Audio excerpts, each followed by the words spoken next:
Hola queridos hermanos y amigos, bienvenidos a este canal. Recuerden, la Biblia nos da las respuestas. Hay muchas preguntas y la Biblia tiene la respuesta.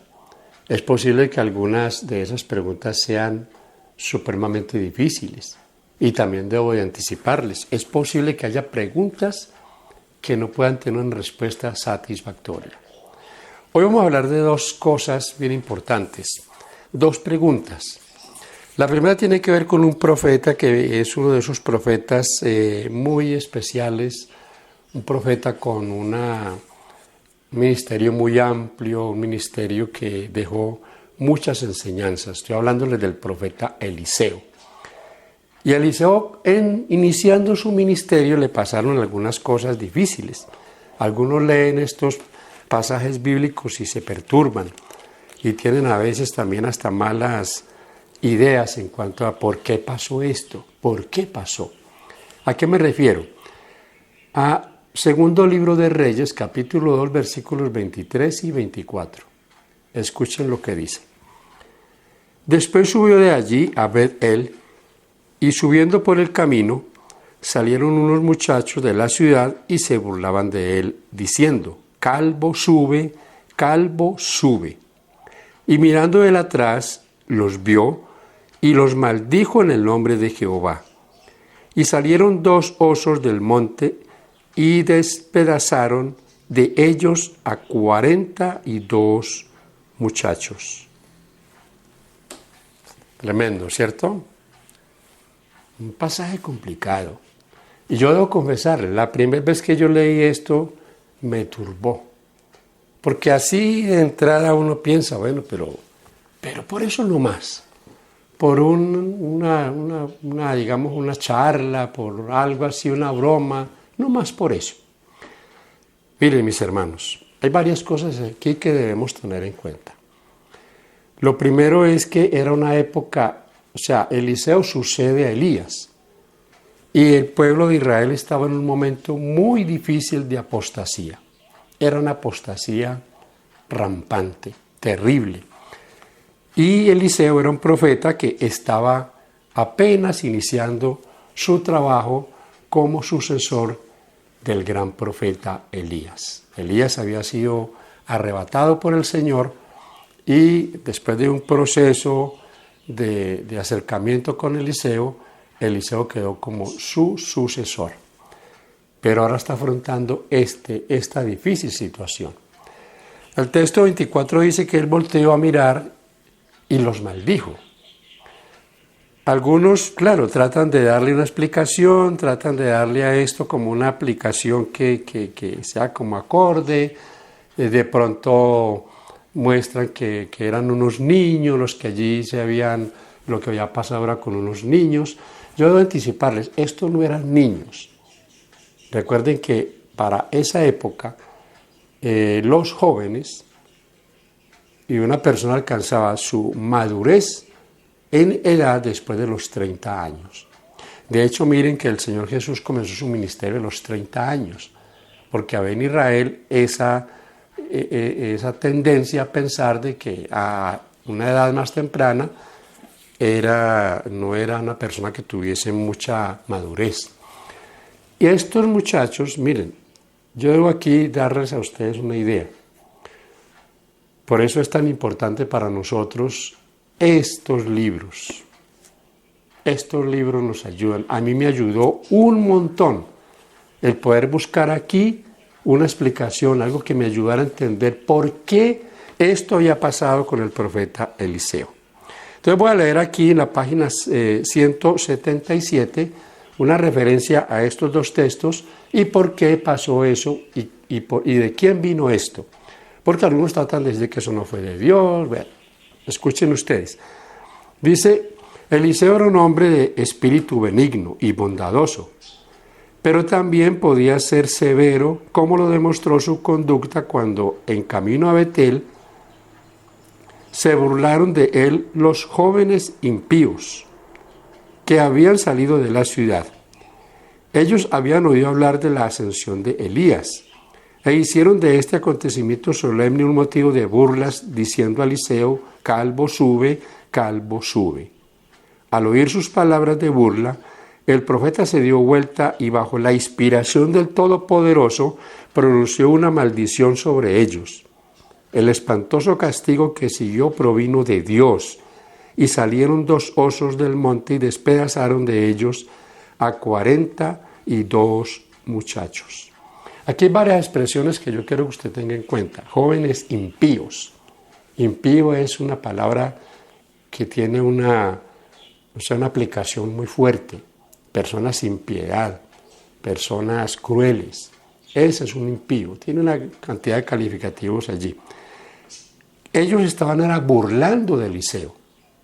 Se burlaban y que ellos sabían que Elías había desaparecido. Y estaban burlándose de Eliseo como en la misma línea. Ah, se fue Elías. Entonces suba usted también calvo. Miren, aquí hay algo que yo quiero decirles. Eliseo era un estorbo para los impíos de ese tiempo. Ellos no querían que hubiese dentro de sus contornos alguien que representara a Dios, porque ellos querían vivir una vida desordenada. Y les chocaba, como le choca hoy a mucha gente, que haya en su vecindario hombres y mujeres que teman a Dios. Entonces, esto vino de Dios, es lo que dice Ellen White aquí. Esto no fue así algo fortuito, que no, fue de Dios, fue un castigo de Dios. Y ya vamos a ver el por qué Dios permitió este juicio. Sigue diciendo Ellen White. Si Eliseo hubiese pasado por alto las burlas, la turba habría continuado ridiculizándole. Y en un tiempo de grave peligro nacional, podría haber contrarrestado su misión destinada a instruir y salvar. Este único caso de terrible severidad bastó para imponer respeto durante toda su vida. Durante 50 años entró y salió por la puerta de Betel para recorrer la tierra de ciudad en ciudad, pasar por entre muchedumbres de jóvenes ociosos, rudos y disolutos, pero nadie se burló de él ni de sus cualidades como profeta del Altísimo. Si esto hubiera pasado por alto, estos que algunos defienden, que pesar, que esos niños, estos hubieran estropeado el ministerio de Eliseo. Dios, protegiendo a un pueblo entero, permitió que 42 murieran muertos por estos osos. Pero ¿cuántos pudieron disfrutar del ministerio de Eliseo en 50 años? Fíjense lo que dice aquí, en este comentario que hace Ellen White. Entró y salió por la ciudad y nadie de ahí en adelante osó por decirle esto. ¿Por qué? Porque se sentó un precedente. Hoy creemos que porque no pasa nada cuando nos burlamos de los hombres de Dios, cuando criticamos a los pastores, cuando hablamos tanta cosa, creemos que eso no nos va a traer algo que nos pueda llegar a traer desaprobación de Dios. Pero mis hermanos, esto es una lección. Y aquí voy a leerles otras porcioncitas que nos hablan de lo que está pasando hoy. Sigue diciendo, ya estoy en la página 178, dice: aún la bondad debe tener sus límites, la autoridad debe mantenerse por una severidad firme, y muchos la recibirán con burla y desprecio. La así llamada ternura, los halagos y la indulgencia que manifiestan hacia los jóvenes los padres y tutores, es uno de los peores males que les puedan acontecer. En toda familia, la firmeza y la decisión que son requerimientos positivos y esenciales. O sea, la permisividad, la no disciplina. Muchachos que hacen cosas feas, desagradables, y los papás, vean. Al contrario, antes se ríen, ¡ay, tan lindo el niño!, no corrigen eso. Estos muchachos habían crecido en familias así, sin ninguna disciplina. Muchachos irreverentes, groseros. La reverencia de la cual carecían los jóvenes que se burlaron de Eliseo es una gracia que debe cultivarse con cuidado. A todo niño se le debe enseñar a manifestar verdadera reverencia hacia Dios. Nunca debe pronunciarse su nombre con liviandad o irreflexiblemente. Los ángeles se verán en el rostro cuando lo pronuncian. ¿Con qué reverencia deberíamos emitirlo con nuestros labios, nosotros que somos seres caídos y pecaminosos? Debe manifestarse reverencia hacia los representantes de Dios, los ministros, maestros y padres que son llamados a hablar y actuar en su lugar. El respeto que se les demuestre honra a Dios. También la cortesía es una de las gracias del Espíritu y debe ser cultivada por todos. Tiene el poder de subyugar las naturalezas que sin ella se endurecerían. Los que profesan seguir a Cristo y son al mismo tiempo toscos, duros y descorteses, no han aprendido de Jesús. Tal vez no se pueda dudar de su sinceridad ni de su integridad, pero la sinceridad e integridad no espieran la falta de bondad y cortesía. Bueno, mis hermanos, en esto podemos caer muchas veces, falta de bondad, pero aquí me llama la atención el cuidado que debemos tener en la educación de los jóvenes, de los muchachos, que ellos aprendan a respetar. El respeto es fundamental. Estos se burlaron de Eliseo, pero esa burla iba más allá y vino esa reprensión. Pero recuerden ustedes, Dios estaba también cubriendo con autoridad el ministerio de un hombre en un tiempo de mucha dificultad de apostasía en el pueblo. Y eso fue un éxito el trabajo de Eliseo. Así que esperamos que quede claro, por eso les reitero, es tan importante para nosotros tener estos libros en casa para que nos ayuden en estos pasajes que es importante que los entendamos. Va a escuchar usted muchas interpretaciones de esto que no están realmente acorde con lo que realmente pasó. Bueno, mis hermanos, la segunda pregunta es también muy importante para nosotros. Tiene que ver con Romanos 14, 5 y 6. ¿Por qué? Porque escuchamos muchas veces que nos muestran esta cita para decirnos de que el día de reposo usted lo guarda si quiere o si no, no lo guarda, que no es algunos dicen una obligación, ¿no? Una obligación. Yo debo reiterarles que esto no es una obligación, o sea, es un mandato de Dios que usted lo toma o lo deja, pero nadie está obligado y no es una afirmación muy apropiada decir que hacemos las cosas por obligación. No, debemos hacerlo porque es algo que nos beneficia, nos agrada y sobre todo queremos hacer la voluntad de Dios. Entonces dicen, el sábado es opcional, usted verá si lo guarda bien, si no lo guarda, pues tampoco hay problema. Leo los textos, Romanos 14, 5 y 6 dice, uno hace diferencia entre día y día, otro juzga iguales todos los días. Cada uno esté plenamente convencido en su propia mente. El que hace caso del día, lo hace para el Señor. El que no hace caso del día, para el Señor no lo hace.